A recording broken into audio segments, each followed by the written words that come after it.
Assalamualaikum dan selamat sejahtera. Hari ini bersama cikgu, Cikgu Wan Nurasia binti Wan Muhammad Noor dari SMK Sultan Ismail II Kemaman, Terengganu. Hari ini cikgu akan ajar sains tingkatan 3 bab 1 iaitu rangsangan dan gerak balas. Terus kepada bab 1.1 iaitu sistem saraf manusia. Kalau tengok gambar kat sini, ini adalah saraf pada manusia. Apa maksud sistem saraf manusia? Kalau lihat di sini, maksud dia adalah sistem saraf manusia merupakan sistem kawalan yang penting dalam koordinasi badan. Sistem kawalan lah. Selain penglihatan, pemikiran dan pergerakan badan, sistem saraf manusia juga mengawal dan menyelaraskan fungsi organ dalam badan dan mengekalkan keseimbangan melalui suatu proses. Jadi, sistem saraf ni dia merupakan sistem kawalan dalam badan kita. Untuk penglihatan, untuk pemikiran dan juga untuk fungsi organ dalam badan. Itu maksud sistem saraf manusia. Sistem saraf manusia terbahagi kepada dua, iaitu sistem saraf pusat dan juga sistem saraf periferi. Apa ni cikgu? Saraf periferi ni pelik je nama dia. Kita akan tengok di manakah sistem saraf pada badan kita dan di manakah sistem saraf periferi dalam badan kita lah. Kita lihat gambar rajah yang seterusnya.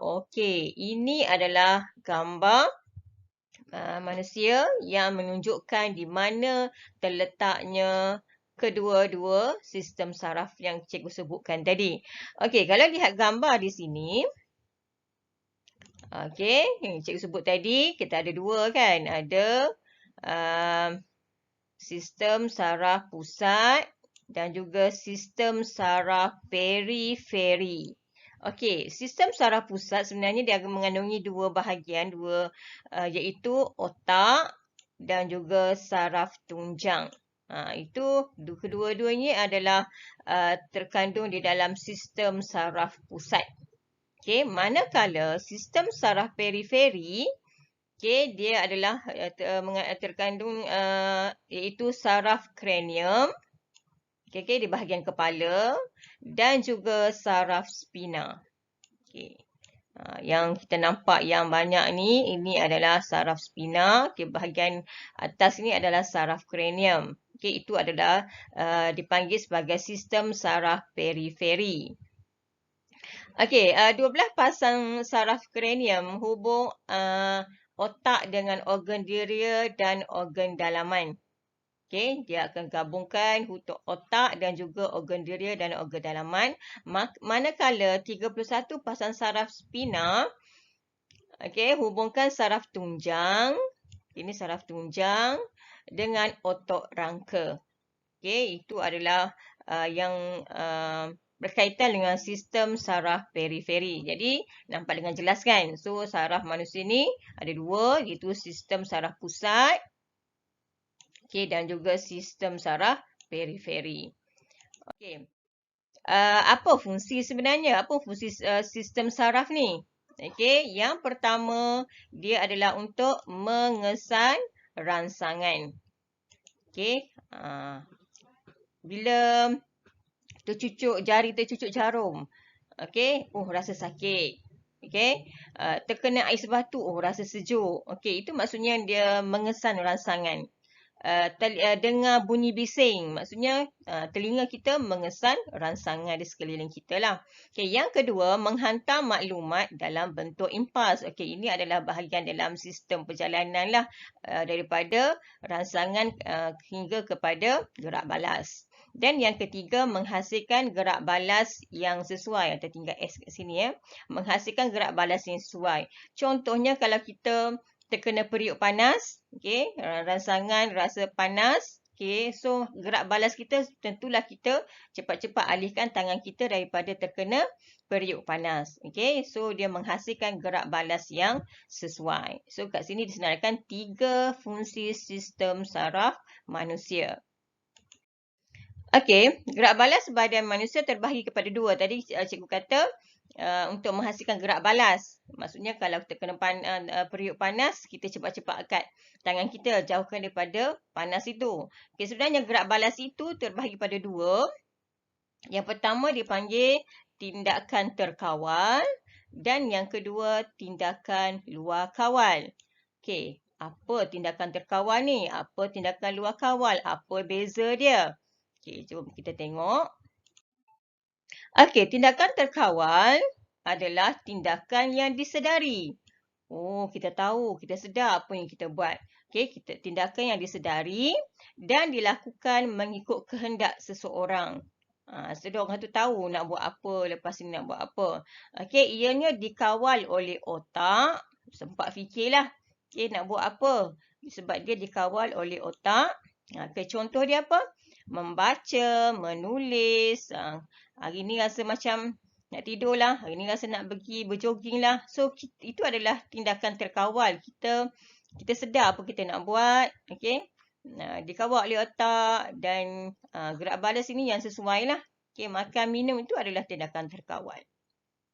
Okay. Apa dia pula tindakan? Okay. Ni contoh. Nak makan. Tindakan terkawal. Kita boleh kawal. Nak makan banyak ke nak makan sikit? Nak makan masa mana? Nak lari. Okay. Nak lari laju ke? Nak lari banyak kali pusingan ke? Okay. Membaca. So, itu adalah tindakan terkawal. Okay. Ini adalah contoh. Okay. Dekat di sini dia bagi contoh kalau telefon berbunyi. So, rangsangan bunyi kan. Itu hantar kepada otak. So, otak terima impas daripada itu adalah terdapatnya rangsangan. Kemudian tangan kita cepat-cepat pergi angkat telefon. Itu adalah gerak balas. Jadi tindakan adalah terkawal lah. Okey, apa dia pula tindakan luar kawal? Okey, sebenarnya tindakan luar kawal ni tindakan yang berlaku secara serta-merta tanpa disedari. Okey, berlaku serta-merta tanpa disedari atau difikirkan terlebih dahulu. Tanpa disedari ataupun tanpa difikirkan terlebih dahulu maksud dia. Okey, tindakan luar kawal terbahagi kepada dua. Okey, iaitu yang melibatkan medula oblongata dan satu lagi yang melibatkan saraf tunjang dan juga otot rangka. Okey, boleh tengok kat sini beberapa contoh kalau melibatkan tindakan luar kawal medula oblongata ni. Okey, denyutan jantung. Peristalsis, kita tak boleh kawal lah. Peristalsis berlaku kat mana? Okay, berlaku dekat bahagian esophagus. Bila kita makan, okay, perjalanan makanan pencernaan, ada proses peristalsis. Tak boleh nak kawal. Pencernaan, tak boleh nak kawal. Denyut jantung ni memang tak boleh nak kawal. So, ini sebenarnya melibatkan medula oblongata.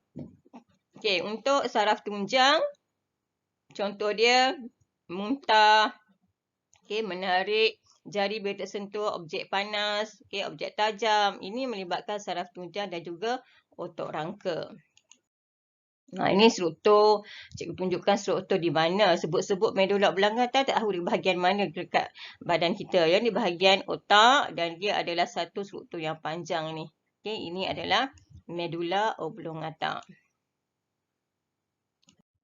Okey, yang ini melibatkan saraf tunjang ataupun kita panggil tindakan refleks, tindakan di luar kawal. Contoh kat sini tangan terkena objek panas. So, tanpa berfikir, bila terkena je periuk panas, kita cepat-cepat angkat tangan kan. Jadi, di sini sentakan lutut. Tiba-tiba lutut dia ketuk dengan getah, tukul getah tu. So, automatik kaki ni akan terangkat. Dia memang adalah tindakan refleks, tindakan secara tiba-tiba. Okey, apa pentingnya rangkaian sistem saraf? Okey, mengawal. Dia adalah sebenarnya untuk mengawal dan mengkoordinasi organ dan bahagian badan supaya dapat menjalankan proses dalam badan seperti pernafasan aktiviti harian lah. Okey, sistem saraf yang terjejas akan mengganggu proses hidup dan aktiviti harian manusia. Jadi sangat penting lah dan sangat penting untuk kita jaga keselamatan sistem saraf sebab bila terjejah ada masalah fasa saraf akan mengganggu proses hidup dan aktiviti harian. Okey, cikgu rasa sampai sini saja. Nanti cikgu akan sambung untuk bab 1.2. 2.